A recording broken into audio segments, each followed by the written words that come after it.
The running commentary of Abdullah Yusuf Ali continues with juice reading number 27, commentary numbers 228 to 236.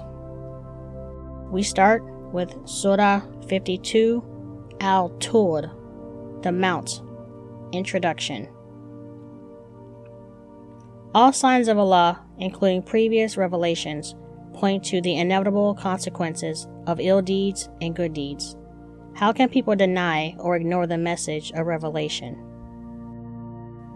Now, the running commentary of Surah 52, commentary number 228. By the sacred symbols of the Mount Sublime, the eternal record on an open scroll, the house of worship thronged with men, the canopy blue of unfathomed heights, and a boundless ocean with its restless tidal swell, all acts of men must have their inevitable fruits. New worlds will be born with the day of doom, new values established by Allah's decree. Consumed will be evil in the fire of reality, and good will come to its own, in personal and social bliss, but most in the full realization that Allah is good, the beneficent, the merciful. Proclaim then the praises of the Lord, nor heed the slanders of ignorance or spite, for the Lord who created will cherish. His plan will overthrow the puny plots of men. Hold firmly with patience and faith in the hereafter, and sing his praises even in the busy marts of this world, but chiefly in the stillness of the night, in the holy hour of dawn, as the stars retreat, singing glory to the Maker of their own most glorious Son.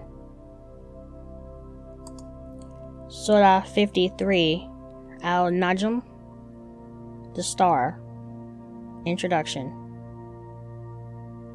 The impression received by the Prophet in Revelation is neither error on his part nor deception by others, nor does he speak from selfish motives.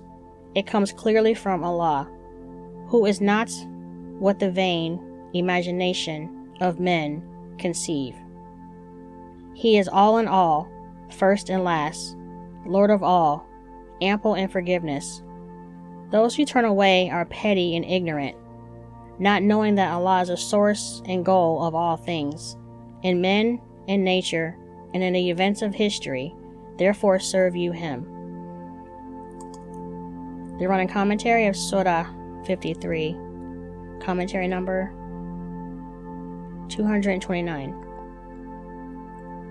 True revelation is not a process either of error or deception, nor does a prophet speak for himself as he desires. It is Allah's inspiration. True, without doubt, it is reality, the inner reality, of heaven as far as knowledge can reach, not the false idea and idols that men construct for themselves, names without truth behind them. The goal of all things is Allah, as He is the one from whom starts reality. No other can ever intercede except as He wills.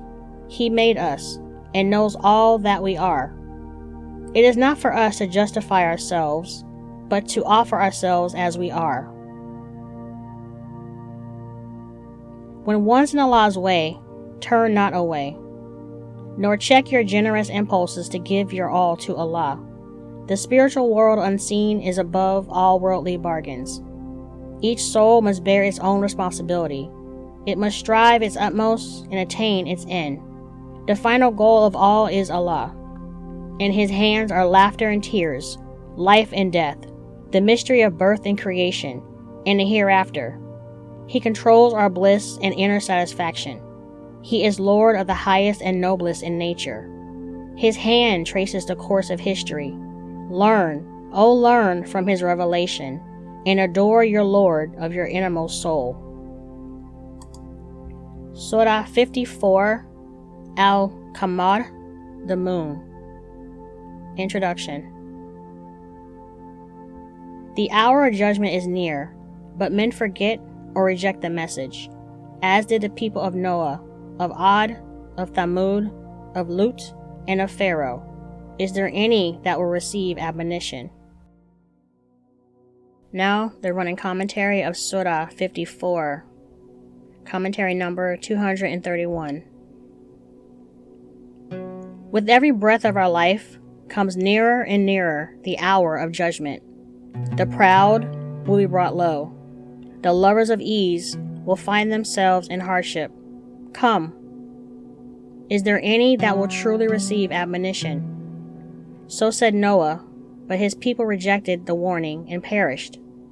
We have made our revelation easy to understand and follow. Is there any that will truly receive admonition? So said the prophets of Ad and Thamud. So said the prophets deputed to the people of Lut and Pharaoh, but the wicked continued in sin and defiance and perished. Will the present generation learn wisdom by warning? Alas! Is there any that will truly receive admonition? The righteous will dwell in their gardens of bliss, in a joyful assembly of realized truth, in the presence of their sovereign Most High.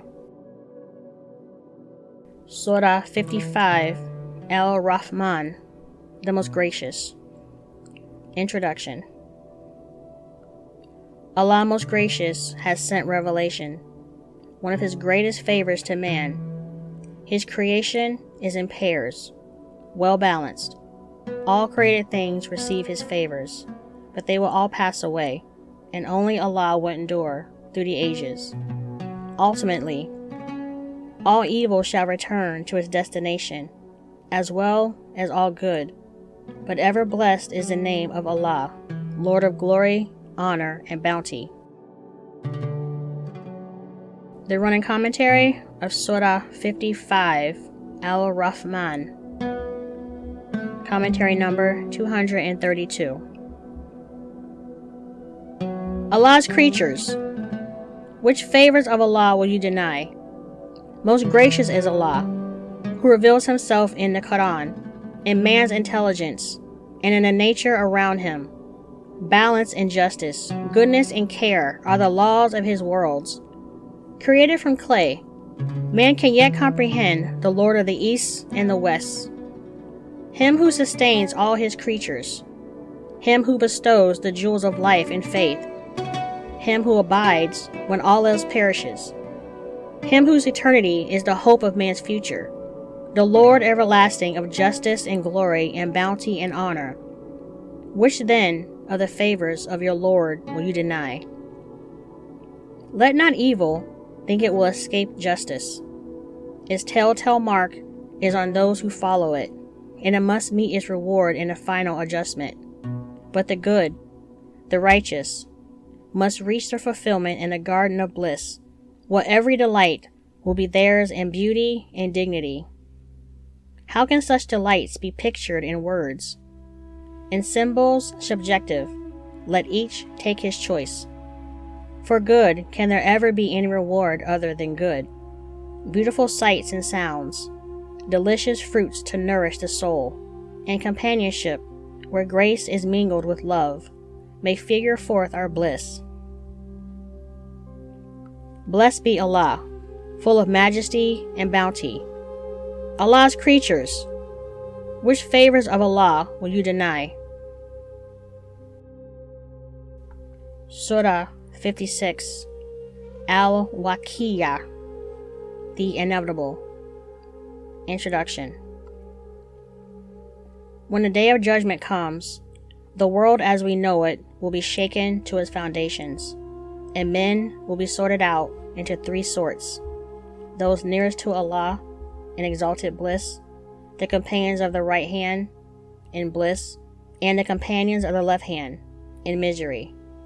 Surely the power and goodness of Allah, of which revelation is a sign, should lead man to accept the message and glorify Him. The running commentary of Surah 56, Al-Waqi'ah,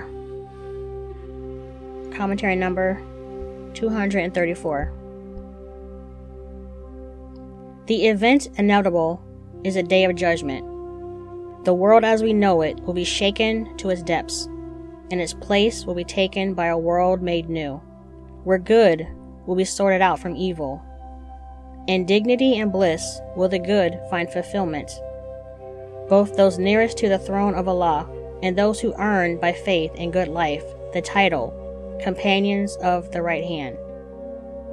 Who can tell of the misery in which the companions of the left hand will live? They will be, as it were, in a fierce blast of fire, their drink but boiling water, their shade that of black smoke that chokes their lungs, ever burning with hunger and thirst, and never satisfied, fit emblems of the life and death to which evil leads. Learn you then to witness the truth in your lives, your own creation and growth, the seeds that you sow in the ground, the circuit of water through streams, rivers, and seas, to vapor clouds, and rain that feeds the streams. The fire that stands as an emblem of life and light, all point to your Lord Supreme. His revelation conveys the same message to the pure in heart. Will you receive it and live, assured of the truth of the hereafter? Glory and praise to Allah the Beneficent, supreme in glory, mercy, and truth. Surah 57, Al-Hadid, Iron. Introduction. Allah's power and knowledge extend to all things. Follow His light direct, without doubt or fear, or half-heartedness, but with humility, generous charity and faith, and not in a life of isolation from the world. The running commentary of Surah 57. Commentary number 236. Allah is all in all. Follow His law and His light, and obey His apostle, who invites you to deeds of goodness and charity. Strive and spend your resources and yourselves in the cause of Allah. He will grant you a light to go before you and guide you to your eternal goal, where no evil can enter. When success crowns your efforts, even then is a time to humble yourselves before Allah in sincere witness to His love. The pleasures here below are deceptive. Be foremost in seeking Allah and His good pleasure. Trust Him. Be not like those who mistook mere renunciation of the world for Allah's service. Allah's grace is for all. Be your love and your service for all.